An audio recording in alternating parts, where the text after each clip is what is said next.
We thought it was just another haunted house challenge, until the clocks hit 2:34 a.m. What we caught on camera wasn't a ghost, it was something else. This is the video they didn't want you to see. In January 1994, the Brown family, John, his wife Karen, and their two daughters, Hallie and Sophie, moved into an old wooden house on the outskirts of Gainesville, Florida. Built in the 1930s and surrounded by dense pine forest, the house was eerily isolated and oddly affordable. The Browns thought they were simply getting a good deal. For the first few weeks, life was peaceful, but then the whispers began. One night, Hallie told her mother she heard soft breathing and humming in her room. Karen assumed it was just a bad dream, but the following nights proved otherwise. The family began hearing slow, deliberate creaking sounds like someone opening doors ever so gently. One night, they were all awakened by the same sound, and John, determined to find its source, searched the house. Though everything seemed normal, he had seen something strange, a faint blue light hovering outside the girl's room.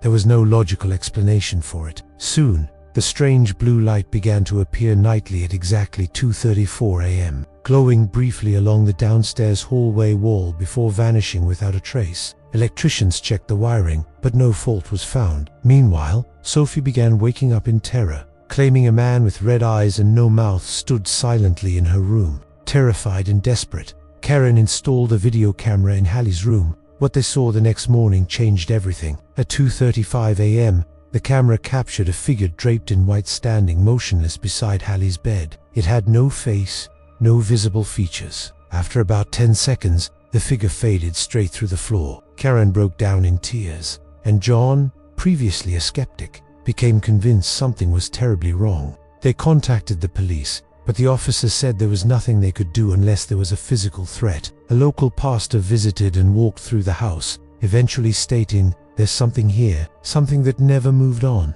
The pastor performed a cleansing ritual, and for a brief time, the family felt hopeful. But that same night, Karen woke up at 3 a.m. to find the same faceless figure standing beside her bed, staring directly at her. It didn't move or make a sound. It simply watched her, then slowly stepped backward and melted into the wall. That was the final straw. The Browns fled the house the very next morning, leaving behind their belongings and never returning. Years later, every new tenant who moved into the house reported the same occurrences: soft whispers, the blue light at 2:34 a.m., and a faceless presence by their bedside. In 2001, the house was officially declared uninhabitable due to repeated unexplained incidents. To this day, neighbors claim that on some nights, especially in January, they can still see a faint blue glow shining through the shattered windows of the abandoned home. This case remains one of the most disturbing and documented hauntings in the region. It was archived by the Gainesville Paranormal Investigations Network and covered in local newspapers in both 1994 and 2002. The mystery of the Brown family's home and the presence that lived within it has never been solved. After the Brown family's sudden departure in early 1994, the house remained vacant for over 6 months. The real estate agent who tried to sell it described an unshakable unease every time she stepped inside. It was cold, she once told a local paper, but not like winter, like something was breathing beside you. Eventually, a retired couple, Michael and Teresa Lane, moved in, unaware of the house's recent past. Within just 3 days, Teresa reported hearing footsteps on the staircase at night, even though Michael was asleep beside her. On the 4th night, she saw a pale light drift across their living room wall at precisely 2:34 a.m. The Lanes contacted the previous owners, but couldn't reach the Browns. In desperation, they reached out to the local church. When a different pastor visited, he claimed to feel a suffocating presence in the girl's old bedroom. Teresa also began losing time waking up in rooms she didn't remember walking into, sometimes with dirt on her feet, though the floors were always clean.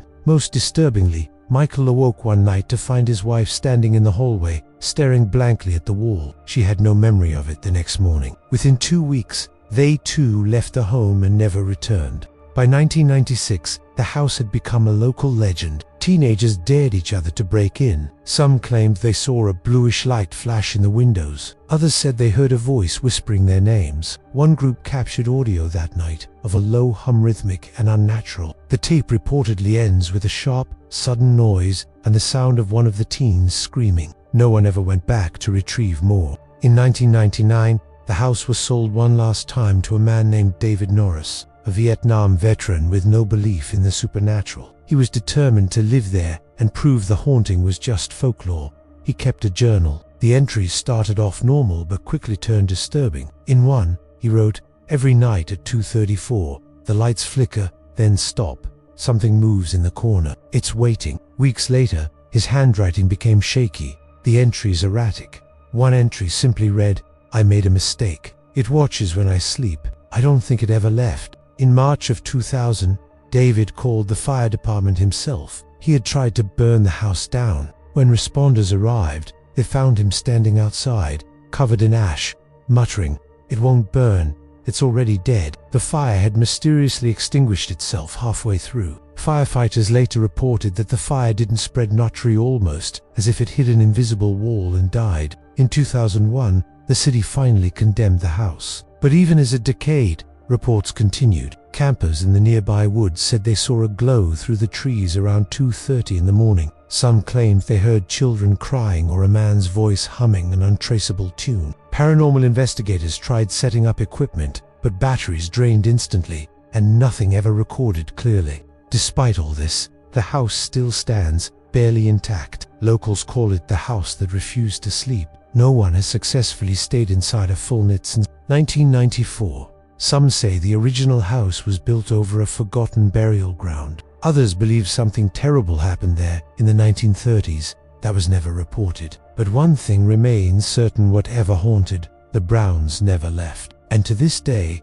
at exactly 2:34 a.m., something still stirs inside those rotting wooden walls. In October 2023, nearly 3 decades after the Brown family fled their home, a popular ghost hunting YouTube group known as Paranormal Loop announced a bold plan.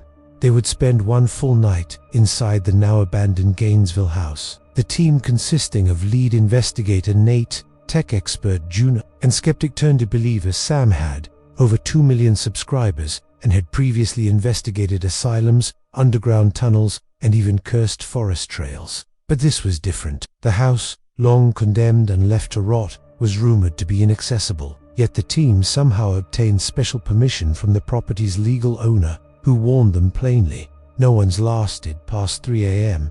Don't try to prove anything. Just be safe." On October 13th, at exactly 9 p.m., the live stream began. Over 40,000 viewers tuned in as the team entered the house with infrared cameras, EMF meters, motion sensors, and full-spectrum audio recorders. Nate gave the intro. "We're here to spend the next 8 hours inside the most haunted house in Florida. No edits, no escape.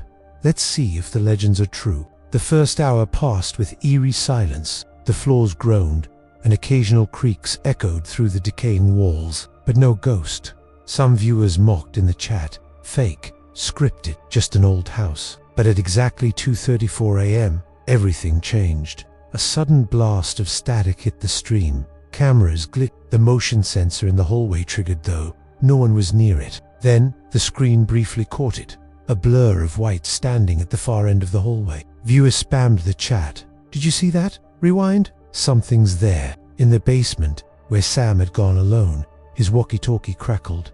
"Nate, do you hear that humming?" he whispered, coming from the wall. Upstairs, Juno screamed. Her camera caught the last clear image of the night, a faceless figure, glowing faint blue, standing inches behind her before the feed cut out completely. Thousands watched in horror as the screen went black, then showed only the team's Logano signal. The stream stayed offline for 4 full hours. At sunrise, police were dispatched after worried fans flooded 911. They found the Paranormal Loop van outside, doors open. Inside the house, all 3 team members were huddled in the girl's old bedroom, visibly shaken but unharmed. Nate had deep scratches down his arm. Juno kept whispering, "It has no eyes." Sam refused to speak at all. The footage was never recovered. All digital data from cameras, drones, SD cards had been mysteriously wiped. Even backup cloud drives returned as corrupted. Nate later uploaded a single video titled, "We Were Wrong." In it, he says, "I used to think haunted houses were just legends, but this one is alive. It watches, it knows. We should have never gone in." Since that night, No one else has attempted to enter the house again. The property is now fenced off, and a local ordinance forbids nighttime trespassing. But online forums still buzz with theories. Some believe the house is a kind of portal. Others think it's a spirit that feeds on attention and fear. And sometimes people claim if you pause the Paranormal Loop livestream at just the right moment before the glitch, you can still see that faceless figure. If you felt a chill watching this, you're not alone. We investigate the places most people are too afraid to go, and sometimes we don't come back the same. Subscribe now and turn on notifications, because what's coming next might just find you. We're not just telling ghost stories, we're living them.